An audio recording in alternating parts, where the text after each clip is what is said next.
invited you on to talk about J.K. Rowling being in the news once again. And my God, we love her for being in the news on these things and taking a stand. This time, she's calling for a boycott of Marks and Sparks, one of the stalwarts of the high street. I mean, they pretty much boycotted their customers themselves with their computer glitches earlier this year. But why does the author of the Harry Potter books thinks we should all be refusing to spend our money with M&S? So this started with the story that came out about a 14-year-old girl who went bra shopping with her mother for the first time, and she realised that a staff member who came up to her and asked her for help, which, by the way, people don't really do when you're bra shopping when you're a teenager. They know to leave you alone. And it was a man's voice. So she looks around and sees that it's a man over 6'2", dressed as a woman, and he's approaching a teenage girl to ask if she would like help with picking out a bra. I mean, not in any way intimidating or creepy at all for a young girl. Exactly, and it turned out that this man didn't actually work in the lingerie department. I'm sorry, which is something, I suppose. He didn't work in the lingerie department. Well, he just came over from fruit and veg and just thought he'd harangue a 13-year-old girl. Well, that's right. He was on the floor, wasn't he? So he must have, like, they rode. Have we checked his hard drive? I'm not commenting on that, Julia. I would like his hard drive checked. Marks and Sparks has apologised, but they haven't responded to any of the other things that have been coming up for absolutely years. For example, that they allow everybody to identify into whichever changing rooms they want. Women have been complaining about this directly. Yeah. I have seen a letter that was written in 2017 about this, and the response was, we are inclusive, we are an inclusive retailer. I mean, this nonsense, we are excluding women who want to have a place to get changed in peace. So they've apologised on this, but they haven't actually answered questions about, do you have any male bra fitters who call themselves women?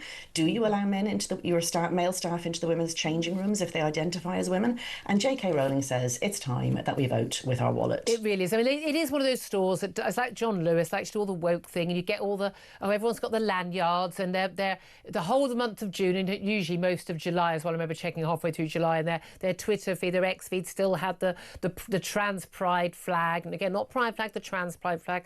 And they're obsessed with this, aren't they? And again, when they say they're inclusive, but as you say, not inclusive of women who want to use single-sex spaces, I can understand no man wanting to go into a women's changing room in the lingerie section for any reason that is a good reason that women would welcome there.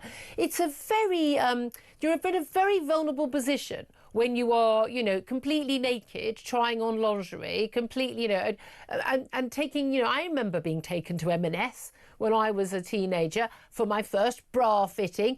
It's a very, it's a mum and daughter moment. You're very vulnerable. You feel quite shy. It is something where you want sort of a kindly middle-aged lady who's been fitting bras for 13-year-olds or whatever forever, going, well, it's probably 9-year-olds now, and say, oh, what would you like? Would you like a pink one or a white one? And it should be a really lovely, warm, lovely women's moment. It's you don't want dad to take, and I know there'll be some kids who haven't got a mum and dad, I get that, but it's a moment for mums and daughters, and no, let's be honest, and I'm going to use this word, no normal man, I'm not referring to whether somebody thinks they're trans-identified or not, but no normal man who cared about a young teenage girl's feelings or concerns would approach a young teenage girl in that way. Whether they were trans or not, because they know it would be intimidating. It just shows you that there's an incredible narcissism about this movement, that the most important thing about a person is their self-identification, and the job of everybody else is just to affirm that. Yeah. So obviously I don't know the man in question, but I mean, the behaviour suggests that he was thinking only about himself here. Yeah. To say the least. On that basis alone. To step in. On that basis, and it is interesting because the M&S did actually write to the mother, and we understand how important this milestone is for your daughter. We're truly sorry it did not go as you hoped. We deeply regret the distress your daughter felt during her visit to our store. But the reality is, you say lots of women have been saying, look, I don't want to be behind just a curtain and then know that there could be men on either side at any point. I mean, there's not a locked curtain, is it? For goodness sake, changing rooms are by definition places that should be single sex for a reason. And by the way, 99.9% of men would rather they were single sex. They don't want to change next to a woman either. So that's very simple. The answer is we need to take our money away from M&S for this, because even though they could be doing badly on lots of their other clothing ranges, they do well on their food. But at the end of the day, everyone we know has got M&S knickers, don't they? Well, you know what? We need to stop. There are plenty of other stores that sell the same item, and often much cheaper, by the way. We should take our money away from a store that says it doesn't care about us. I think we should write and say so too, because, you know, it's easy to get lost among all the other things that are happening, as you say, the IT problems. So, you know, if you're going to make that decision, drop them a note. Let them know in writing and make it clear. And again, go to the changing room and say, I want to know, are men going to be allowed in this changing room? And you don't have to be a transphobe to think this, do you?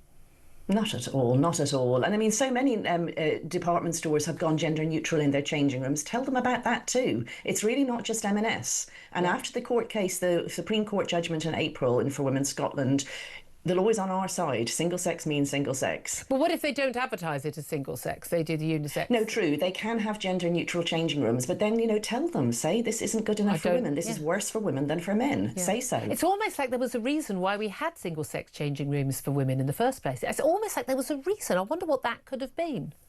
Well, Julia, there is the $1,000,000 question. I mean, I think everybody's had some sort of weird lobotomy and they've forgotten what the two sexes are. They really have. I mean, again, it comes to the prisons. What are you quite surprised by? I mean, Vanessa Frake, who's a sensible soul, the former prison governor, making comments giving advice on prison policy to the reform about how it should be on a case-by-case basis of whether or not a trans-identifying male prisoner should be on the female prison estate. And Nigel Farage saying, you know, he'd be guided by her. I mean, I've argued with him behind the scenes about this. It seems to me to be really, really simple. If you're a man, you're a man. I don't care what operation you've done, I don't care what piece of paper you've got. You don't go into a women's prison, full stop. I mean, I was surprised in that it is incredibly popular to simply say that men can't turn into women by saying so, by having an operation, by taking hormones, anything else. And if you want to try and get elected, that's the position you should take. But you know what? Misogyny and lack of concern for women who face male sexual violence is everywhere on the political spectrum. I don't see why reform is suddenly meant to be, you know, the great saviour of women's rights. I think it's a middle-aged man. I'm surprised in Vanessa Frake, you know, she was a prison governor, but I think it's a middle-aged man who just like, it's not been an issue for them. It's just not been an issue for them. He doesn't care. I mean, I have to say, I think it's the same with Keir Starmer. I think for both of them, that this just doesn't seem an issue to them.